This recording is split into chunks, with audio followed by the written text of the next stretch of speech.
तो भाई कैसे हो आप सभी। सुबह का बज चुका है 10 और आप सभी को पता है कि आज करने वाले हैं मेंस्ट्रुएशन के बारे में कुछ इंपॉर्टेंट बातें। तो इस वीडियो में मेंस्ट्रुएशन के सारे फॉर्मूले देखेंगे, लेकिन ऐसे नहीं, वीडियो को शेयर जरूर करिएगा और लाइक जरूर करिएगा और सबके सब जितने तरीके से हो पाए सबके सब जुड़ जाओ। And everyone and everybody, good morning to all of you.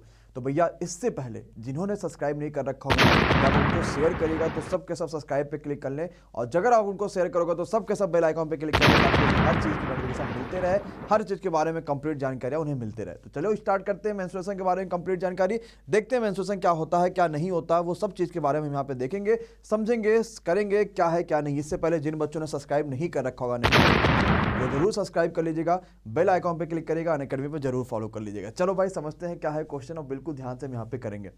देखो आपको भले नहीं दिख रहा हो तो आपको परेशान होने की जरूरत नहीं है, मैं आपको पूरा कंप्लीट यहाँ पर लिख के बताऊंगा, मेंस्ट्रुएशन का हर एक फॉर्मूला बताऊंगा जिसके बारे में इंपॉर्टेंट है, वो सारी चीज़ें मैं आपको यहाँ पे कंप्लीट सिखाने वाला हूँ। ध्यान से समझिएगा क्या क्या चीज़ कराऊंगा।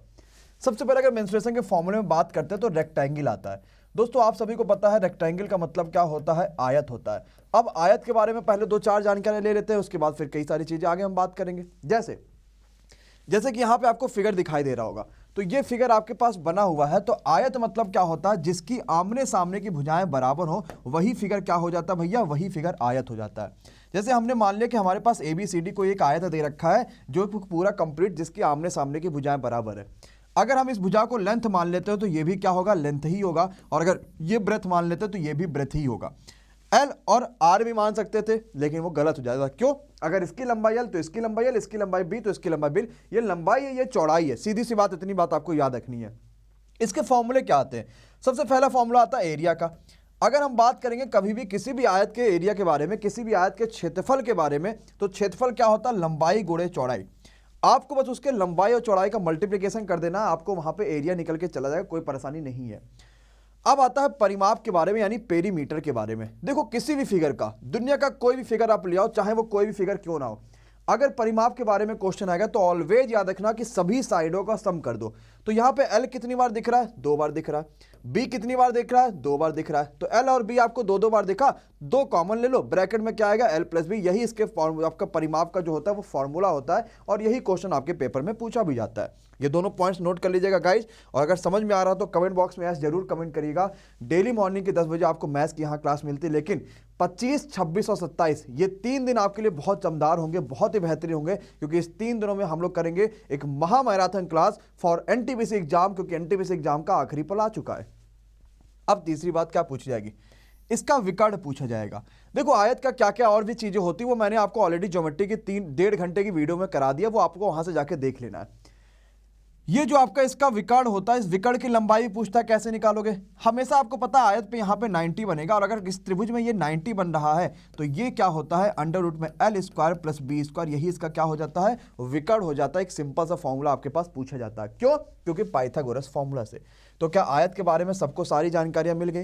क्या किसी बालक बालिका को कोई परेशानी कि सर जी आयत कैसे होता है, क्या नहीं होता, उसमें बारे में कोई दिक्कत नहीं? सबको समझ में आ गया, आयत के बारे में कंप्लीट जानकारी मिल गई बिना किसी परेशानी का, बिना किसी दिक्कत का। अब आते हैं किस पे, वर्ग पे। देखो आयत और वर्ग में कुछ खास ज्यादा डिफरेंस नहीं है। आयत में अगर बात करते हैं तो सिर्फ आमने सामने की भुजाएं बराबर होती हैं, लेकिन अगर वर्ग में बात करोगे तो सभी की सभी भुजाएं यहां पे बराबर हो जाती हैं। तो वर्ग भी एक तरीके का आयत ही हो जाता है। क्यों? आमने सामने की भुजाएं देखो बराबर है। हो गया ना, आयत हो गया कि नहीं हो गया? ठीक। अच्छा, आयत का क्षेत्रफल आपने पढ़ा था क्या, लंबाई गुणे चौड़ाई। लेकिन वर्ग में तो लंबाई भी A है और चौड़ाई भी A है, तो वर्ग का जो क्षेत्रफल होगा, जो एरिया होगा, क्या वो A स्क्वायर हो जाएगा? मैंने कहा कोई भी फिगर ले लो, अगर आपसे उसका परिमाप के बारे में बात करेगा तो सभी साइडों को जोड़ लो। तो सब कितनी बार है, 4 बार ये लिखा हुआ है। अगर 4 बार आप ये जोड़ोगे तो भैया सभी साइडों का सम करने पे कितना आ जाएगा, 4 आ जाएगा। क्या ये भी बात सभी को क्लियर हुआ कि नहीं हुआ? अब यहाँ पे विकर्ण पूछा जाएगा। अगर हम आयत की विकर्ण के बारे में बात करते तो क्या वो यहाँ पे L square plus B square होता था कि नहीं होता था? लेकिन यहाँ पे L की लंबाई भी क्या है, A है, और B की लंबाई भी क्या है, A है। तो अंडर रूट में 2A स्क्वायर अगर आएगा कि नहीं आएगा? और आपको पता है ये स्क्वायर लग गया तो ये बाहर आ जाएगा, तो अंडर रूट में 2A क्या किसी भी वर्ग का विकर्ण हो जाएगा कि नहीं हो जाएगा? अरे डायगोनल हो जाएगा कि नहीं हो जाएगा? जरा जल्दी से बता दीजिए। तो कुछ कॉन्सेप्ट अलग है क्या आयत से? कुछ भी कॉन्सेप्ट अलग नहीं है, सब कुछ बिल्कुल सेम है। सिर्फ आपको यहाँ पे फॉर्मूले में जो है वो भी बिल्कुल सेम है, और आपको जो चीजें डिफरेंस है वो ज्योमेट्री के फॉर्म में है, जो मैंने आपको 1.5 घंटे की वीडियो में ऑलरेडी कंप्लीट करा दी है। तो क्या आयत और वर्ग के बारे में जितने भी फॉर्मूले पूछे जाएंगे मेरे सारे प्यारे भाई बहनों को वो सारे फॉर्मूले समझ में आ गए कि नहीं आ गए? कोई परेशानी नहीं। अब आते हैं त्रिभुज के बारे में। देखो त्रिभुज कई सारे टाइप के होते हैं, एज यू ऑल नो। आपको पता है कि 3 प्रकार के त्रिभुज होते हैं। अगर हम भुजाओं के बारे में बात करेंगे और अगर हम बात करेंगे कोणों के बारे में तो वहां भी 3 प्रकार के 4 प्रकार के त्रिभुज आपको देखने को मिल जाते हैं। अगर हम एक नॉर्मली त्रिभुज की बात करें जिसकी साइडें हमारे पास अलग दे रखा ए, बी और सी, तो किसी भी नॉर्मली त्रिभुज में आपसे रेलवे की परीक्षाओं में क्या पूछा जा सकता है? आपसे पूछेगा भैया रेलवे की परीक्षाओं में ये बताओ इसका एरिया क्या आएगा, यानी इसका क्षेत्रफल क्या आएगा। अगर एरिया बताना है तो आप लोगों ने अपने बचपन की किताबों में एक फॉर्मूला पढ़ा होगा जिसको हम लोग बोलते थे हीरोज का फॉर्मूला, जो कि बहुत इंपॉर्टेंट होता था। हीरोज का फॉर्मूला क्या था आपको पता है? एस माइनस ए, एस माइनस बी और एस माइनस सी। ये आपका हीरोज का फॉर्मूला है, सबको पता है। ए क्या है पहली साइड, बी क्या है दूसरी साइड, सी क्या है तीसरी साइड, वो उसकी तीनों साइड होती थी। और एरिया का अगर फॉर्मूला पूछा जाएगा तो आपको पता है वो होता है एस। जो यहाँ पे एस है वो क्या होगा? वो होगा A plus B plus C by 2। मतलब कि आपसे मैंने बताया था कि किसी भी फिगर के अगर हम सभी साइडों को जोड़ दें तो उसका परिमाप हो जाता है। यहाँ पे तो परिमाप का आधा कर रहा है, इसका मतलब यहाँ पे सेमी परिमाप हो गया, अर्ध परिमाप हो गया, सेमी पेरीमीटर हो गया। क्या बात सभी को समझ में आया कि नहीं आया? बस यही एक डिफरेंस है आपके पास, जो बहुत सिंपल सा क्वेश्चन था, समझ में आ गया। तो क्या किसी भी त्रिभुज का अगर एरिया के बारे में बात करोगे, चाहे वो समबाहु हो चाहे विषम बाहु, सबका इससे निकल जाएगा। बस समबाहु है निकालने का अलग से फॉर्मूला बना दिएगा क्योंकि इस पे क्वेश्चन ज्यादा आते हैं। और ऐसा आपके पास ये सिंपल से समझ में आ गया। अब दूसरी बात पे आते हैं जो कि आपका है समकोण त्रिभुज। इसके बारे में थोड़ी सी जानकारी ले लेते हैं कि समकोण त्रिभुज क्या होता है।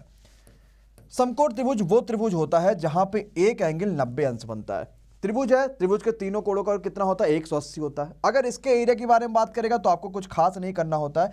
ये बेस है, नीचे बेस है ना, और ये आपका हाइट है, क्योंकि ये हाइट है तो फॉर्मूला क्या होता है? हाफ बेस इंटू हाइट, यानी हाफ आधार गुणे ऊंचाई। बस यही किसी भी समकोण त्रिभुज के एरिया का फॉर्मूला होता है। और अगर समकोण त्रिभुज है तो आपको पता होना चाहिए कि यहाँ पे जो हम फॉर्मूला लगाएंगे वो आपको सिंपल सा कि पाइथागोरस भी लग जाएगा। तो मुझे जरा कमेंट करके बताओ सबके सब कि अगर पाइथागोरस के हिसाब से देखे चाहे जैसे भी देखे, अगर ये आपके पास 5 है, ये साइड मैंने 5 कह लिया, ये आपके पास 3 है, ये 4 है, तो ये बताओ मुझे भैया कि इसका एरिया कितना आएगा? कौन बच्चा बता पाएगा?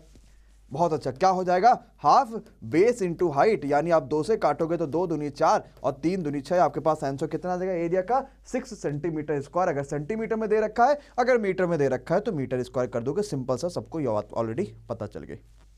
अगले पे आ जाते हैं, देखते हैं क्या क्वेश्चन है। अगला जो कॉन्सेप्ट वो बहुत इंपॉर्टेंट है क्योंकि ये समबाहु त्रिभुज के बारे में कॉन्सेप्ट है। जो से पेपर में क्वेश्चन आते हैं वो ये ज्यादा अच्छा कॉन्सेप्ट है।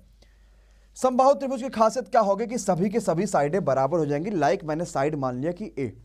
अगर किसी भी त्रिभुज में सभी साइडें बराबर होती तो एज यू ऑल नो कि सारे के सारे कोण भी बराबर हो जाएंगे। तो सारे के सारे कोण क्योंकि 180 होता तो सब 60-60-60 हो जाएंगे। तो समबाहु त्रिभुज में जो सबसे पहला कॉन्सेप्ट पूछा जाता है वो उनके एरिया के बारे में पूछा जाता है, यानी उनके क्षेत्रफल के बारे में पूछा जाता है। अगर हम समबाहु त्रिभुज के एरिया के बारे में बात करेंगे तो फॉर्मूला है जो ऑल नो कि √3/4 इंटू भुजा स्क्वायर। ये समबाहु त्रिभुज का एरिया होता है, समबाहु त्रिभुज का एरिया निकालने का फॉर्मूला होता है। लेकिन अब पेपर में थोड़ा सा स्टैंडर्ड बढ़ गया। अब आपसे 2-3 चीजें जो पूछेगा वो ये पूछेगा। क्या? जरा समझना, क्या अब आपसे पूछने लगेगा वो बहुत ध्यान से समझना। देखो अगर समबाहु त्रिभुज है तो आपको ये तो पता रहेगा कि इसकी साइड की लंबाई क्या है कि नहीं? ये साइड सब तो पता रहेंगे।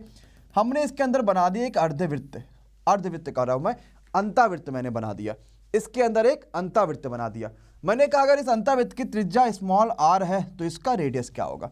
आप कहोगे सर जी a/2√3। इसको नोट कर लीजिएगा, ये बहुत इंपॉर्टेंट है, बहुत ज्यादा महत्वपूर्ण है। अच्छा, इससे भी ज्यादा अच्छा क्या क्वेश्चन है? इसके बाहर मैंने एक वृत्त बना दिया और इसका जो त्रिज्या था ना वो मैंने रख दिया कैपिटल R। क्या? Capital R। तो भाई इसके बाहर त्रिज्या है ना, तो याद रखो कि समबाहु त्रिभुज में बात करेंगे तो अंदर वाला त्रिज्या और बाहर वाले त्रिज्या में 1 और 2 का अनुपात होता है। मतलब बाहर वाला जो है वो अंदर वाले का 2 गुना होता है त्रिज्या उसकी। तो यहां पे जब जैसे 2 का मल्टीप्लाई करोगे उस 2 से ये 2 कट जाएगा तो ये मात्र a/√3 आ जाएगा। क्या इतनी तक की बात अरे सभी को समझ में आई कि नहीं आई? आ गई ना? तो याद रखना, वीडियो को शेयर करना तो मत भूलना। जितना हो पाए वीडियो को शेयर करिए करिए। और आपके लिए बहुत इंपॉर्टेंट क्लासेस दिन भर चलती हैं, बहुत महत्वपूर्ण क्लास दिन भर चलती है, जिससे आपकी परीक्षाओं में बहुत सारी नई चीजें देखने, समझने, सुनने को मिलती रहती हैं। तो भाई इसके बाद जो अगला पॉइंट आपके लिए आ जाता है वो है आपके लिए वृत्त। वृत्त एक बहुत ही इंपॉर्टेंट कॉन्सेप्ट है, बहुत इंपॉर्टेंट चीजें हैं वृत्त के बारे में। हम मेंसुरेशन के हिसाब से देख रहे हैं तो मेंसुरेशन के हिसाब से ही वृत्त की सारी चीजें देखेंगे। जैसे आपको एक वृत्त दिखाई दे रहा होगा, इसकी त्रिज्या दे रखी है, एरिया क्या होता है वृत्त का, पाई आर स्क्वायर होता है, परिमाप क्या होता है वृत्त का, 2 पाई आर उसका परिमाप होता है, और आपको पता है त्रिज्या जो होता है वो क्या होता है, व्यास का आधा होता है। क्या इतने बात सभी को पता है? अगर किसी वृत्त की क्षेत्रफल के बारे में बात करोगे तो पाई आर स्क्वायर, अगर किसी वृत्त का हम यहाँ पे परिमाप के बारे में बात करेंगे यानी पेरीमीटर के बारे में बात करेंगे तो 2 पाई आर, और आपको ये भी सीधी सी बात पता चल गई कि ये भी यहाँ पे इतना इतना उतना होता है, सबको क्लियर हो गया। अगली बात पे आ जाते हैं। अगर मान लो कि वही चीज अर्धवृत्त हो जाए, जैसे कि ये इतना सिर्फ वृत्त हो जाए, अब समझना दोनों में क्या डिफरेंस होता है, वृत्त में और अर्धवृत्त में मेनली क्या डिफरेंस होता है, ध्यान से समझिएगा। अगर हम पूरे वृत्त की बात करते तो इसका जो एरिया होता है वो पाई आर स्क्वायर होता है, कोई परेशानी। अर्धवृत्त होगा तो इसका एरिया सीधी सी बात है कि आधा हो जाएगा, क्या कोई परेशानी नहीं, ये इसका एरिया हो गया। अगर हम इसकी बात करेंगे, अगर वृत्त की परिमाप के बारे में बात करते तो ये 2 पाई आर होगा, क्योंकि पूरा वृत्त का जो परिमाप होता है वो 2 पाई आर होता है, यानी ये पूरा गोला 2 पाई आर होता है। तो सिर्फ इतना कितना होगा, ये सिर्फ पाई आर होगा। तो भाई ये सिर्फ पाई आर होगा परिमाप। लेकिन यार इसमें ये भी तो ऐड आ रहा है, और मैंने कहा था परिमाप मतलब सभी चीजों को जोड़ लो, तो यहां पे आपको सिर्फ इसका पता चल रहा है कि इसका आपका पाई आर होगा, क्योंकि पूरा 2 पाई आर होता था तो सिर्फ इतना पाई आर होगा। और ये भी तो बच रहा है, तो ये रेडियस 2 बार आपको दिखा, रेडियस का डबल, तो पाई आर प्लस 2 आर इसका पेरीमीटर होता है। अगर हम अर्धवृत्त के बारे में बात करते हैं, इस कॉन्सेप्ट को नोट कर लिए, क्योंकि यहीं पे सबसे ज्यादा गलती बच्चों से परीक्षाओं में होती है। अर्धवृत्त के बारे में पूछा जाएगा तो वो क्वेश्चन को सॉल्व नहीं कर पाते हैं, ये चीज जो है ये बच्चों से बहुत ज्यादा गलती होती है, इस चीज का आपको खासा ख्याल रखना है। अरे क्लियर है भैया? और अब अगली चीज पे समझते हैं, अगली चीज हमने आपके सामने क्या रखनी है। देखो भाई, अगर मान लो हमारे पास कोई एक मैंने आपको वृत्त दे दिया, और वृत्त के केंद्र पे जो एंगल बनाता है वो यहाँ पे थीटा एंगल बनाता है। वृत्त मैंने दे दिया, वृत्त का यहाँ पे थीटा एंगल बनता है।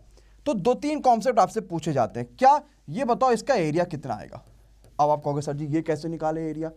हमने कहा यार जो पाई आर स्क्वायर होता था ना, वो क्या पूरे वाले वृत्त के लिए होता था, और पूरा वृत्त कितना होता था, 360 होता था। तो 360 के लिए पाई आर स्क्वायर, इस थीटा के लिए theta upon 360 pi R square. Question खत्म हो गया बस। अच्छा इसका परिमाप क्या आएगा, इतने का सिर्फ इतना अगर पूछा जाए भैया ये परिमाप कितना आएगा, तो भैया 2 पाई आर किसके लिए होता था, पूरा 360 के लिए होता था। तो भैया इसके लिए क्या हो जाएगा, थीटा अपान 360 कर लो, बस क्वेश्चन आपके हाथ में, क्वेश्चन खत्म हो जाएगा। अरे कोई दिक्कत है क्या? आप लग रहा है ना कि कितना आसान सा क्वेश्चन था, और आपने वाकई बड़े इजी तरीके से कर दिया ये क्वेश्चन। कोई परेशानी नहीं, कोई दिक्कत नहीं, सबको समझ में आया, बिल्कुल आ गया, बिना किसी परेशानी का, बिना किसी दिक्कत का, सबने बहुत अच्छे से क्वेश्चन कर लिया। अरे गाइस क्या सभी को बात बिल्कुल क्लियर है? तो चलो अपने नेक्स्ट क्वेश्चन पे आज बढ़ के देखते हैं क्या कहता है अगला हमारा कॉन्सेप्ट, और अगली चीजें क्या समझती हैं। देखो आप लोगों ने एक क्वेश्चन पढ़ा होगा, क्या जैसे मान लो अभी मैं इस कमरे में मैं एक रिकॉर्डिंग कर रहा हूँ, या इस कमरे में मैं एक वीडियो लाइव कर रहा हूँ, या मैं कुछ भी कर रहा हूँ, तो इस कमरे के सिर्फ चारों दीवारों का क्षेत्रफल क्या आएगा, एक ये क्वेश्चन पूछता है।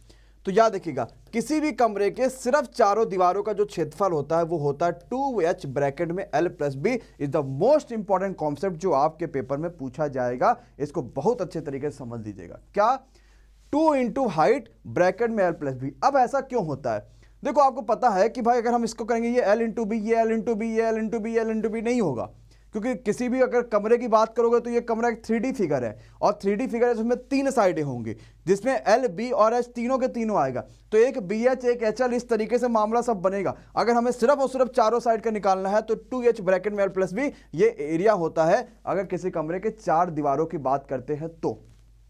Clear guys? क्या इतने कॉन्सेप्ट सभी बच्चों को समझ में आ रहे हैं? क्या कोई परेशानी है? नहीं है ना?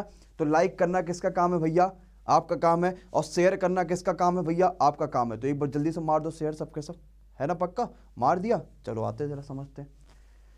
अब बात करते हैं क्वाड्रिलेटरल की, और क्वाड्रिलेटरल मतलब होता है चतुर्भुज। तो चतुर्भुज की जब शुरुआत करते हैं तो समांतर चतुर्भुज से कर देते हैं। समांतर चतुर्भुज मतलब होता है पैरेललोग्राम। पैरेललोग्राम मतलब होता है जैसे कि आयत आपने पढ़ा है, आयत में क्या होता है, आमने सामने की भुजाएं बराबर होती है, सेम एज पैरेललोग्राम भी होता है, पैरेललोग्राम में भी आमने सामने की भुजाएं बराबर होती हैं। एरिया पूछा जाएगा तो एरिया आपको याद रखना है क्या, हाफ बेस इंटू हाइट, यही होगा। नहीं दादा हाफ नहीं लगता, ये बात याद रखिएगा। हाफ कब लगता था, जब एक त्रिभुज की बात करता था। यहां पे जो दो त्रिभुज हैं तो यहां पे दो का मल्टीप्लाई करोगे तो हाफ हट जाता है, और क्यों हटता है ये बात आपको पता होना चाहिए। तो सिर्फ और सिर्फ ये बेस इंटू हाइट होता है। क्या बात सभी को समझ में आ गया? एरिया का अगर फॉर्मूला आपसे पूछा जाएगा कर लोगे ये बात, क्या इतने में कोई परेशानी कोई दिक्कत नहीं? सबको क्लियर समझ में आ गई, सबको बात एकदम अच्छे से समझ में आ गई कि हाँ सर जी चलो बिल्कुल सही है। अब आ गए रोम्बस के बारे में। रोम्बस मतलब होता है जैसे आपका वर्ग। एरिया क्या होगा, हाफ d1 इंटू d2। आपको दो विकर्ण दिया रहेगा, आप दोनों का मल्टीप्लाई कर दो और हाफ उसका कर दो, हाफ d1 इंटू d2, ये आपका रोम्बस आ जाएगा। ठीक है, ये सिंपल सा क्वेश्चन था। ट्राइपेजियम अगला कॉन्सेप्ट आ गया। ट्राइपेजियम क्या होता है? ट्राइपेजियम का भी बहुत सिंपल होता है। जैसे ट्राइपेजियम आपका ऐसा बनता है जिसकी दो साइडें पैरेलल होती हैं। इनका क्या होता है एरिया, हाफ। जो साइडें पैरेलल, जैसे मानो ये L है और ये B है, तो L प्लस B साइडें पैरेलल है और आपको इनटू हाइट कर दो, ये आपका ट्राइपेजियम आ जाता है। ये जो हाइट रखा ये आपका ट्राइपेजियम आ गया। ये फॉर्मूला आपको मेंसुरेशन का जो आपके लिए बहुत इंपॉर्टेंट है, क्या, half L plus B into जो इसका हाइट दे रखा है उसका टाइम, यानी हम इसको ऐसे बोलते हैं हाफ जो समानांतर भुजाओं का योग है और इनटू ऊंचाई कर दो, उनके बीच की जो दूरी है उसका मल्टीप्लाई कर दो, ये आपका क्या मिल जाता है, ये आपका ये मिल जाता है ट्रायंगल, यानी ट्राइपेजियम मिल जाता है। कोई दिक्कत नहीं। अब थोड़े से 3D फिगर के बारे में भी बात कर लेते हैं। जैसा कि आपको क्यूबाइड देखने को मिल गया, यानी घनाभ देखने को मिल गया। अब घनाभ है तो इसकी तीन साइडें होंगी, एक होगा L, एक होगा B और एक होगा H। अब 3D फिगर है तो यहाँ एरिया तो होगा लेकिन वो पास थ्रू एरिया होगा, लेकिन और एक और चीज बढ़ जाएगी जो कि आयतन हो जाएगी। तो अगर घनाभ के हम आयतन के बारे में बात करेंगे तो होता है लंबाई गुणे चौड़ाई गुणे ऊंचाई, यही घनाभ होता है जिसका आयतन हम निकालते हैं। ठीक, अच्छा ठीक है। अगर घनाभ के हम संपूर्ण पृष्ठ के बारे में बात करेंगे तो आपको पता है संपूर्ण पृष्ठ एक तो आपका L इंटू बी है, सीधी सी बात है, एक तो आपका B इंटू एच है, सीधी सी बात है, और एक तो आपका H इंटू L है। ये तीन साइडें होती हैं L B H। तो L into B, B into H, L into, और इस तरीके से आपके पूरे देखा जाए एक पूरे घनाभ में 6 साइडें होती हैं कि नहीं होती हैं? कैसे होती हैं? 1 2 3 4 5 6, कुल मिला के 6 साइडें हो गए। तो ये तो आपको 3 ही दिख रहा है, 2 का मल्टीप्लाई कर दो। क्या संपूर्ण पृष्ठ का क्षेत्रफल समझ में आ गया कि नहीं आ गया? अब एक पूछता है ये बताओ घनाभ का विकर्ण कितना होगा? तो विकर्ण क्या निकालोगे, अंडर रूट में L square plus B square plus H square. बस ये सिंपल सा कॉन्सेप्ट है। घनाभ का डायगोनल निकलता है यहाँ से, यानी घनाभ का यहाँ से विकर्ण निकलता है। मैं सारे फॉर्मूले कवर करा दे रहा हूँ ताकि पेपर टाइम पे आपको कोई दिक्कत ना रह जाए। आपको सारे फॉर्मूले कम से कम एक वहाँ पे पता हो और इस सारे फॉर्मूलों को आप लोग नोट करते चलिएगा। और इसी वजह से रिकॉर्डिंग वीडियो आपको देने का सबसे बड़ा रीजन यही होता है कि आपको चीज़ें कंप्लीट रह जाती हैं, कम समय में ज़्यादा चीज़ें कर पाते हैं बिना किसी परेशानी बिना किसी दिक्कत का। अब देखो घन और घनाभ में ज्यादा डिफरेंस नहीं है। जैसे अगर मैं घन की बात करूंगा तो तीनों साइडें बराबर होंगी। तो अगर घन के आयतन के बारे में बात करोगे तो भुजा भुजा भुजा सब बराबर है, सबको ए मान लो, भुजा क्यूब हो गया कि नहीं हो गया। घन का अगर डायगोनल के बारे में बात करोगे तो under root A square A square A square, under root 3a square हो गया, और 3 तो अंडर रूट नीचे रह ही जाएगा, पीछे रह ही जाएगा, तो बाहर आ जाएगा ए, अंडर रूट 3 हो जाएगा कि नहीं हो जाएगा। इसके बारे में बात करोगे तो ये भी ए स्क्वायर, क्योंकि ए इंटू ए होगा, ये भी ए स्क्वायर ये भी ए स्क्वायर, तो कुल मिला के अंदर 3a स्क्वायर बन गया, और बाहर 2 का मल्टीप्लाई करोगे तो क्या इसका कुल संपूर्ण पृष्ठ का क्षेत्रफल 6a स्क्वायर होगा कि नहीं होगा। और यही तो क्वेश्चन आपसे पूछा जाता है। तो अगर कभी भी घन के बारे में बात करेगा तो आयतन क्या भुजा का क्यूब हो जाएगा, कोई परेशानी। अगर कभी भी घन के संपूर्ण पृष्ठ के क्षेत्रफल के बारे में बात करेगा तो भाई आपका जो संपूर्ण पृष्ठ का क्षेत्रफल होगा वो 6a स्क्वायर हो जाएगा, कोई परेशानी। अगर कभी भी घन के विकर्ण के बारे में बात करेगा तो क्या ये रूट 3a हो जाएगा, कोई परेशानी नहीं। सबको बात क्लियर समझ में आ गई, बिना किसी परेशानी बिना किसी दिक्कत का। नेक्स्ट पे चलते देखते क्या कहता है भैया। बेलन आ गया अगला आप कभी के पास कॉन्सेप्ट, बहुत इंपॉर्टेंट सा कॉन्सेप्ट है, समझिएगा क्या होता है। बेलन आपको जैसा कि फिगर क्वेश्चन में दिख रहा है, बेलन में आपको पता है ये उसकी रेडियस होती है और ये इसका हाइट होता है बेलन का। ठीक, बेलन के बारे में भी दो चीज आएंगी, एक तो आयतन आएगा, याद रखिएगा पाई आर स्क्वायर एच होता है। दूसरा चीज आएगा आपके पास कर्व सरफेस एरिया, यानी कि जो वक्र पृष्ठ नहीं है बेलन का उसका एरिया पूछेगा, तो ये होता है 2 पाई आर एच। दूसरा पूछेगा टोटल सरफेस एरिया, मतलब कि संपूर्ण पृष्ठ का क्षेत्रफल। तो वक्र वाले में हमने वक्र को ले लिया, अब संपूर्ण मतलब सिर्फ इतना नहीं लेना, इसके अलावा आपको ऊपर और नीचे दोनों लेना है। और बेलन है, बेलन के ऊपर एक वृत्त बनता है, नीचे भी एक वृत्त बनता है। तो जो आपका कर्व सरफेस एरिया है वो तो आपने ले लिया, और एक ऊपर वृत्त बनेगा एक नीचे वृत्त बनेगा, तो टोटल 2 वृत्त बनेंगे, तो 2 पाई आर स्क्वायर इसमें और जुड़ जाएगा। यही बेलन का 3 फॉर्मूला होता है जो पेपर में भर भर के पूछा जाता है और आपको भर भर के याद होना चाहिए भैया। क्या मैंने कहा, सबसे पहले तो भैया सुन लो, बेलन का आयतन क्या होता है, पाई आर स्क्वायर हो जाता है। अगर हम बेलन के कर्व सरफेस एरिया के बारे में बात करेंगे तो 2 पाई आर एच होता है। अगर हम बेलन के टोटल सरफेस एरिया के बारे में बात करेंगे तो 2 पाई आर एच में एक बार और 2 पाई आर स्क्वायर जोड़ दो, मामला फिट हो जाएगा। क्लियर है भैया? चलो अगले कॉन्सेप्ट पे आते हैं, शंकु के बारे में थोड़ी सी बातें देखते हैं, क्या कहता है शंकु के बारे में, समझते हैं शंकु क्या है। शंकु में 2-3 चीजें ऐड हो जाती हैं। एक तो आपको पता ही, अगर रेडियस है, ये अगर उसकी हाइट है तो ये उसकी त्रिज्या ऊंचाई हो जाती है। शंकु के आयतन के बारे में बात करोगे तो बेलन का होता था सिर्फ पाई आर स्क्वायर एच, क्योंकि शंकु उसका 1/3 है, तो शंकु क्या हो जाती है 1/3 पाई आर स्क्वायर एच। शंकु का अगर कर्व सरफेस एरिया की बात करेंगे, यानी कर्व जो चीज हम उसके बारे में बात कर रहे हैं, ये कर्व है, ये कर्व है, तो इसका होगा 2 पाई। आपका इसका क्या होगा भाई, कर्व सरफेस एरिया वाला याद रखना, सिंपल सा है, तो ये होगा पाई आर एल, है ना। क्या होता है बेलन का कर्व सरफेस एरिया। अगर हम बेलन के टोटल सरफेस एरिया की बात करेंगे, आप कहोगे सर जी टोटल मतलब क्या, पहले तो कर्व आपने कहा जोड़ना ही जोड़ना, हमने कहा ठीक है। अब बेलन में क्या होता था कि ऊपर भी होता था सर्किल, नीचे भी सर्किल होता था। यहां पे सिर्फ एक सर्किल होगा जो कि आपको नीचे दिखाई दे रहा, यानी एक बार सिर्फ पाई आर स्क्वायर आपको यहां पे क्या करना, जोड़ना है। अब देखो यहां पे एक और चीज आएगा, आपको देखो ये क्या एक राइट एंगल ट्रायंगल दिख रहा है, यहां से भी तो क्वेश्चन बनेंगे, तो पता होना चाहिए कि एल स्क्वायर बराबर H square plus R square. ये क्या होता है, किसी भी शंकु में होता है। एक सिंपल सा ये भी कॉन्सेप्ट है, एक बहुत ही शानदार सा कॉन्सेप्ट है जो आपके पेपर में पूछा जाता है। चलो भैया अगले बात पे आते हैं, अगली बात पे देखते हैं क्या कहता है आपके सामने गोला। देखो गोला एक 3D फिगर है, गोले और वृत्त में अंतर समझते रहिएगा। गोला और वृत्त बहुत अलग होता है, गोला एक 3D फिगर है जबकि वृत्त एक 2D फिगर है। गोला जिसमें कोई पानी वाली चीज भर दो वो गोला हो गया। आयतन क्या होता है गोले का, वॉल्यूम क्या होता है 4/3 पाई आर क्यूब। क्या होता है गोले का आयतन 4/3 पाई आर क्यूब। गोले के अगर हम वक्र पृष्ठ के क्षेत्रफल के बारे में बात करेंगे तो ये होता है आपका 4 पाई आर स्क्वायर। नोट कर लीजिए, इतना इंपॉर्टेंट पार्ट है जो आना ही आना है। क्या होगा 4 पाई आर स्क्वायर। अर्धगोला हो जाएगा तो सीधी सी बात है, अर्धगोला मतलब आयतन तो सीधे पहले तो उसका आधा कर दो, तो आयतन में सीधे आधा कर दोगे तो अर्धगोले का जो आयतन आ जाएगा वो 2/3 पाई आर क्यूब आ जाएगा। कर्व सरफेस एरिया क्या आएगा आपका, यहाँ पे ये बात समझिएगा, यहाँ पे कर्व सरफेस एरिया भी क्या हो जाएगा, आधा हो जाएगा। लेकिन यहाँ पे आप टोटल सरफेस एरिया भी निकाल पाओगे अर्धगोले का, जो कि 3 पाई आर स्क्वायर होता है। क्यों टोटल सरफेस एरिया, कर्व वाला 2 पाई आर स्क्वायर, और ये भी तो एक बचा है जो कि एक और वृत्त का काम कर रहा है, तो ये और मिला दो तो 3 पाई आर स्क्वायर। ये आपका अर्धगोला होता था। तो दोस्तों ये थे आप सभी के लिए ट्रिग्नोमेट्री के वो शानदार फॉर्मूले जो ट्रिग्नोमेट्री की जान है, जहां से रेलवे परीक्षाओं के हर वो क्वेश्चन आए हैं जो रेलवे में पूछे जाते हैं। तो वाकई अगर आपको ये सेशन पसंद आया हो मेरे भाई, तो वीडियो को लाइक शेयर सब्सक्राइब जरूर कर लीजिएगा, और जितना हो पाए उतना शेयर जरूर करिएगा। आई थिंक आप सभी को बहुत पसंद आया होगा session. Thank you so much for watching this session, thank you so much. Please do like and share, जितना हो पाए उतना शेयर करिए, उतना अपने लोगों तक पहुंचाइए, ताकि आपको कई सारी चीज़ें यहाँ पे पता चल पाए और कई सारी चीज़ें आपको यहाँ पर देखने समझने सुनने को मिल पाए। मिलते हैं अपने सीधे हम बात के सेशन में, तब तक के लिए bye bye, good night, take care.